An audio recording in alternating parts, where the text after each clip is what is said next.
Thank you, Aku. Good morning, everyone.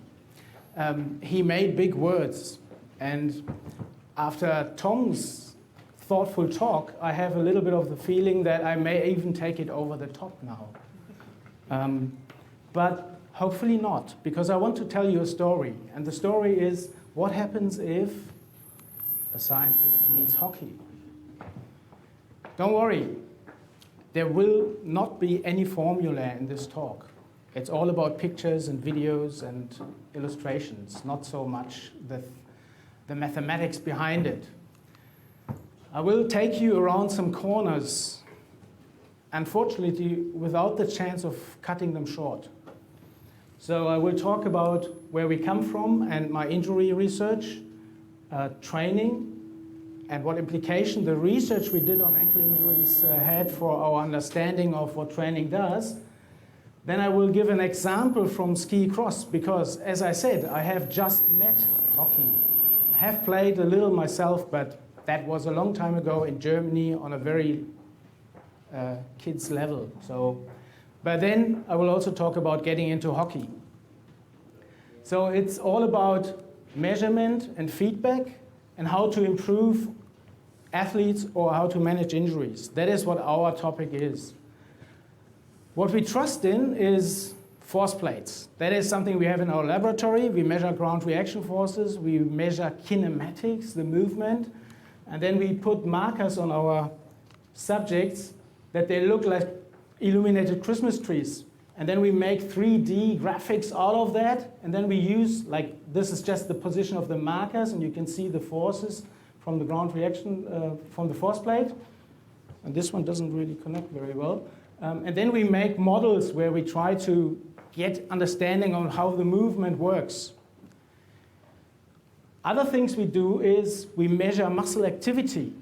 That's pretty easy. You put 2 electrodes on whatever muscle you're interested in, and then the computer gives you a graph. From this graph, we can look at when the muscle switches on or off, or amplitudes, frequencies as indicators of fatigue. So it has applications to sports and training. We're getting better at this. Like, from this pretty messy setup, we can actually, we had this idea a few years ago to search for funding for developing clothes which include the electrodes. Well, there's a Finnish company that did it already, so that was not necessary. So we have the opportunity to measure this in the field. Now coming to the ankle.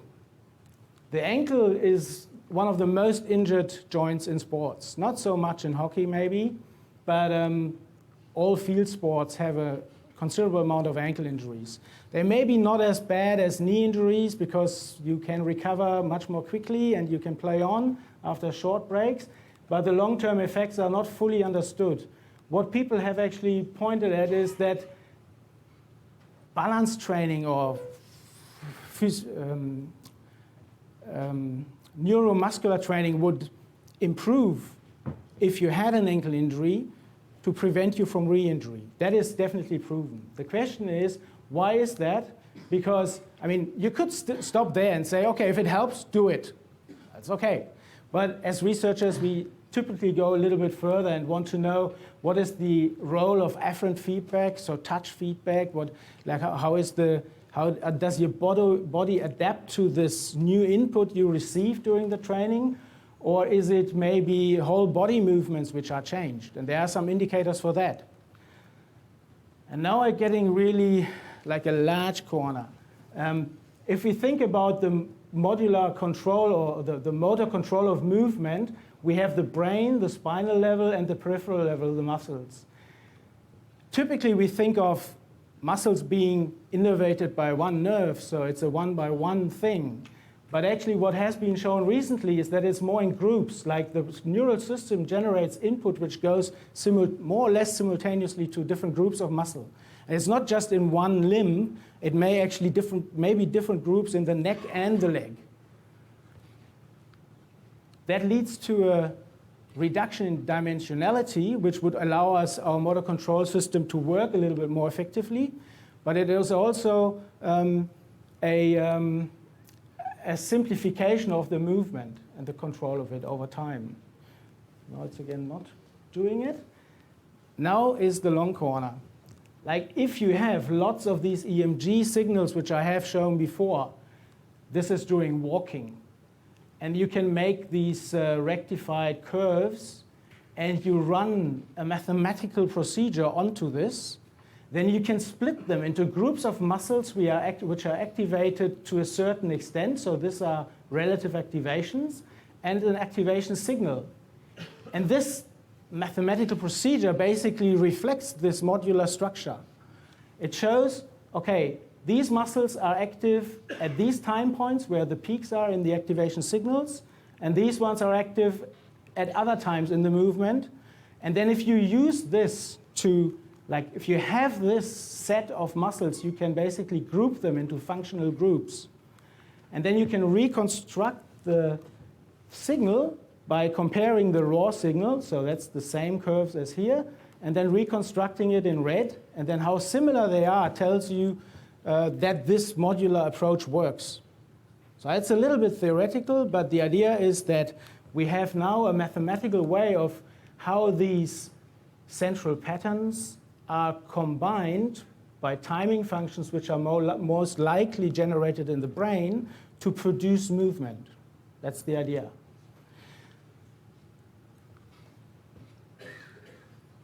We applied this to studies on, well, ankle injuries, balance training, using wobble boards. That's a very, very general and simple approach, used a lot, and as I have said, epidemiology shows it helps. So we did 2 groups of training and control. They had no experience, and then they did this for 4 or 6 weeks, depending on which study. I will only present the one with 6 weeks today. And then we did an evaluation test. Like what we do in biomechanics in the laboratory is we choose movements which are risky if we want to look at injuries. But of course, we can't injure anyone, so we have to be a little bit careful there. But we have to choose the movements which have the potential to injure someone.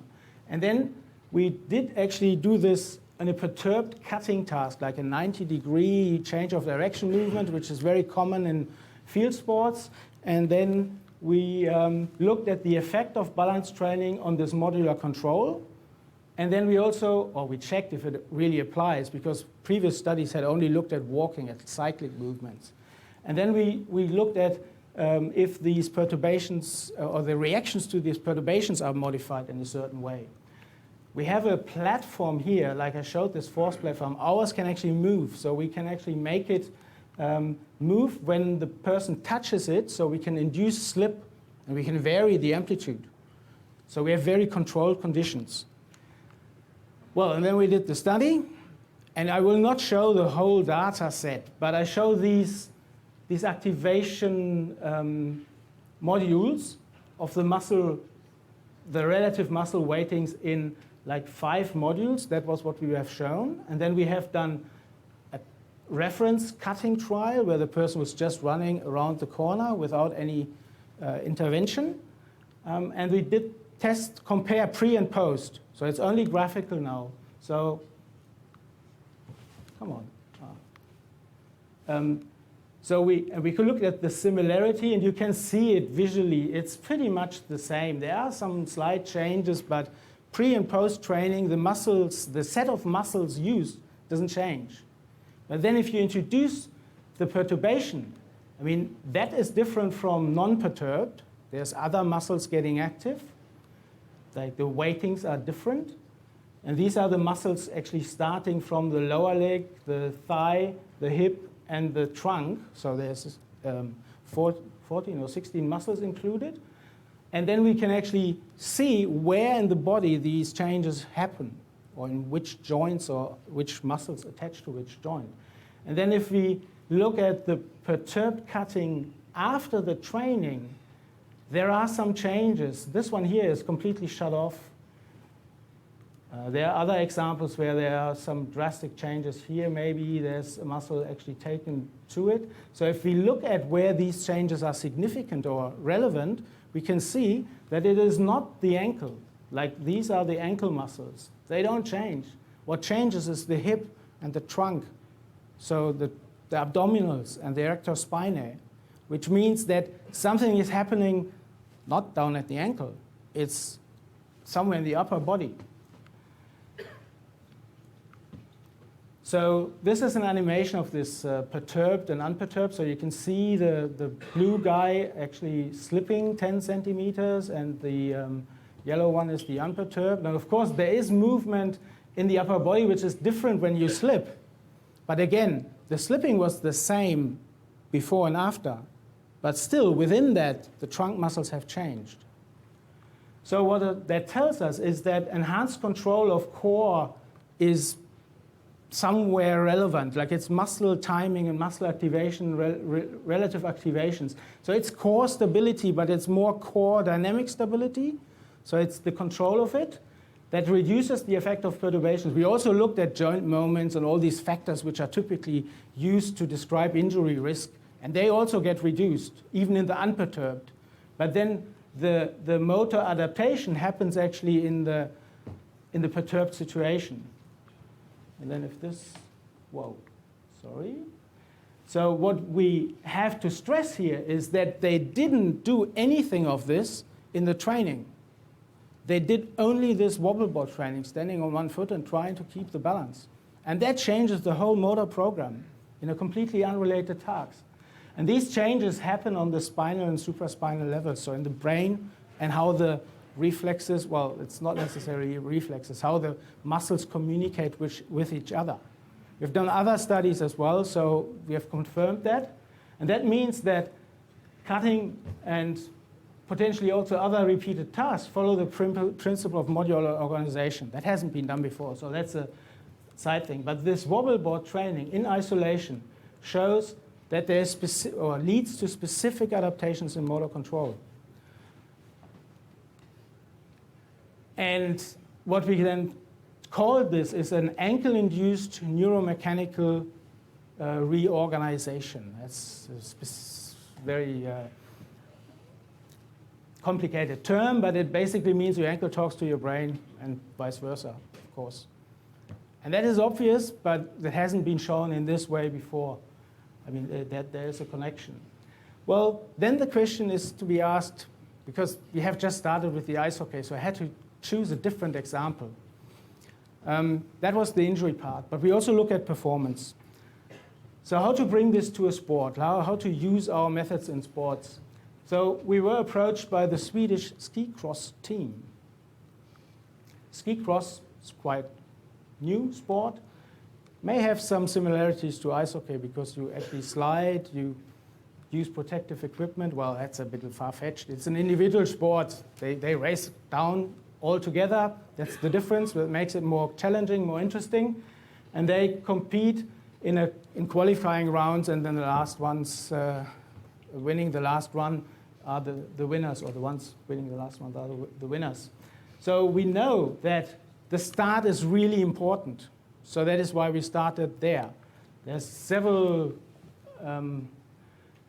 data sets where people have looked at how successful a skier is when he is first after the start.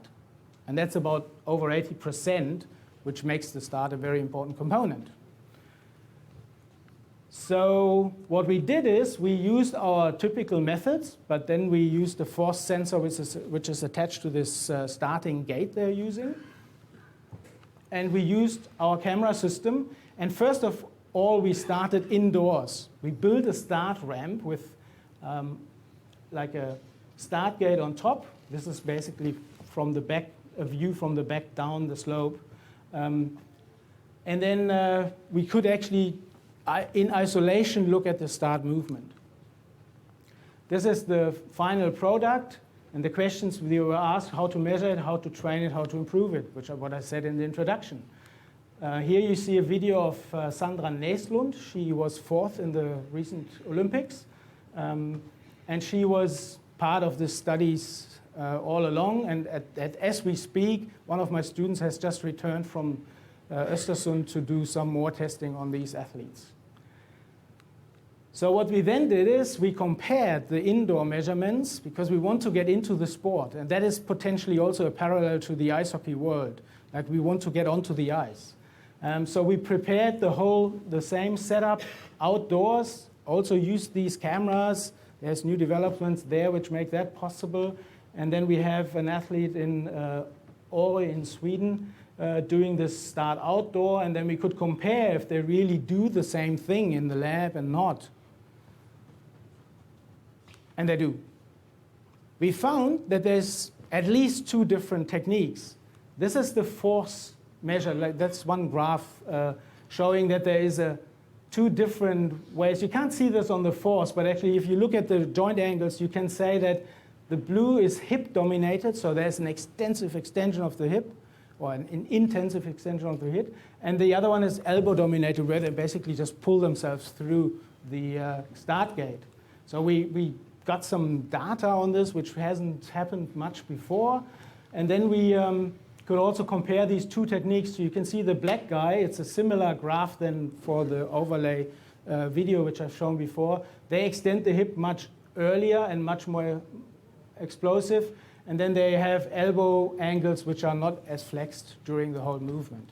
So those were the 2 techniques used by these athletes. There may be other ones. There's more different starting styles. But from that, we did actually develop this is a screenshot of the measurements from this force sensor. So we built that into that, and then you can see here, you can compare trials.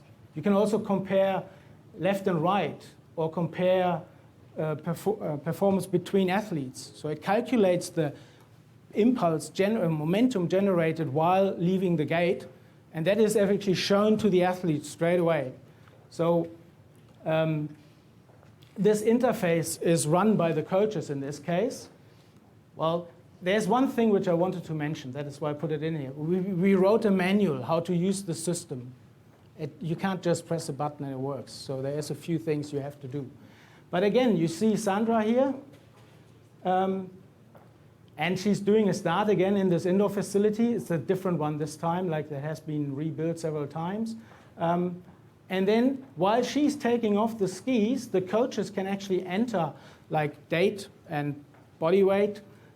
And when she then comes to the screen, just a few minutes or seconds after, she can look at the graphs as well as these comparisons between pre and post. So the athletes can try different techniques. They can try training programs. The coaches can give instructions, and we try this with them, and they actively use this system still.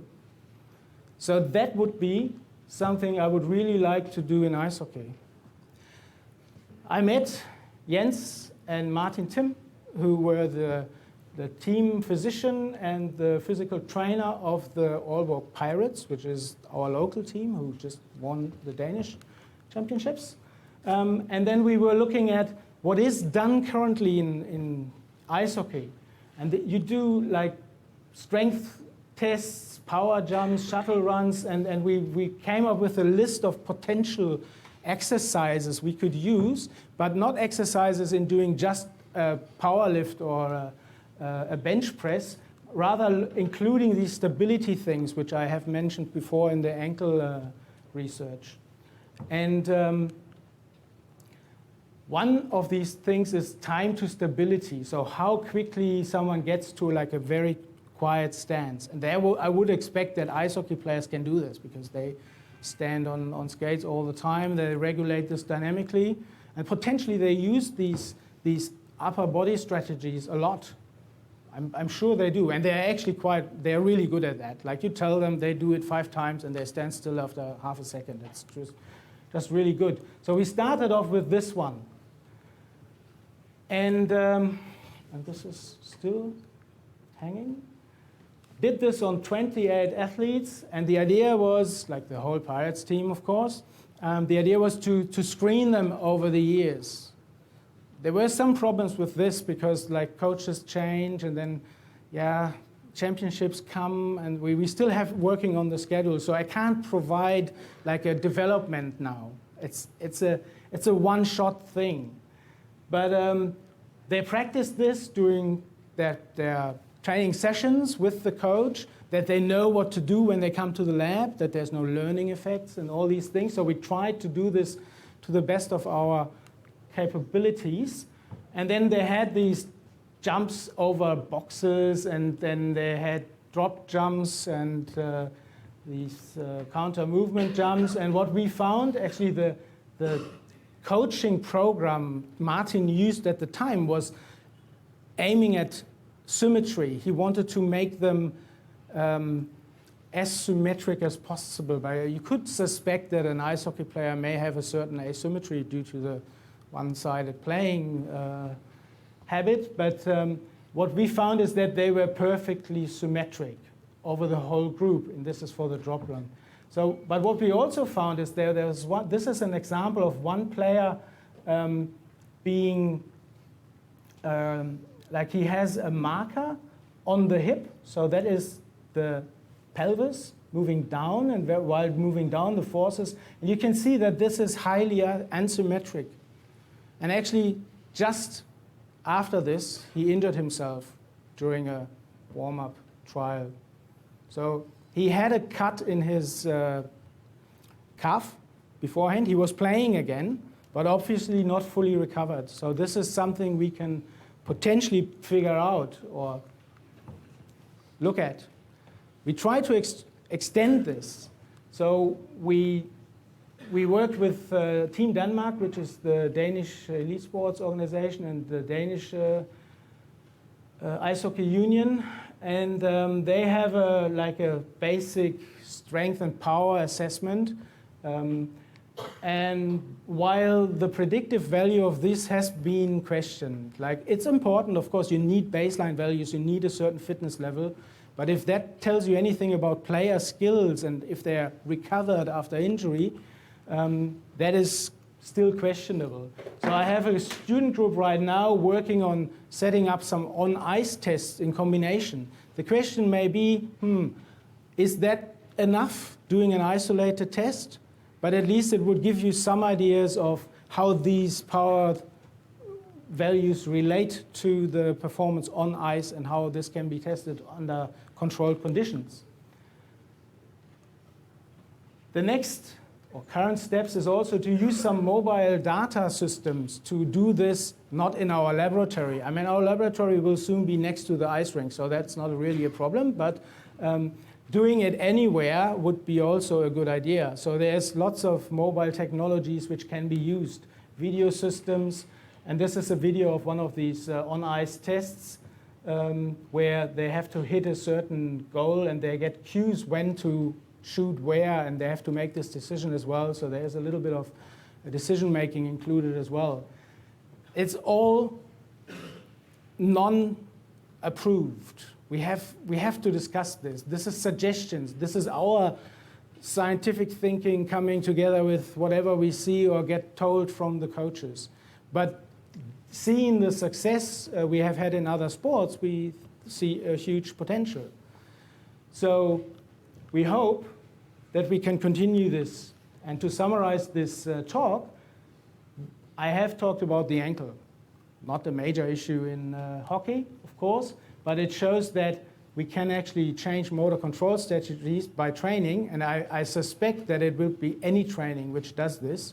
We only have to challenge the athletes in the right way. We can use this basis we have to apply to hockey and other sports, of course. We can develop, or we can use our technology to provide you with feedback systems which make sense, and that is something we need to do together. And of course we have to do this with ice hockey personnel, and we aim at extending these purely physical tests by more like sports relevant ones. And one last thing to say is, again relating back to Tom's talk, like the interpersonal communication is the very important thing here. So with the athlete, but also with the coaches. Thank you very much.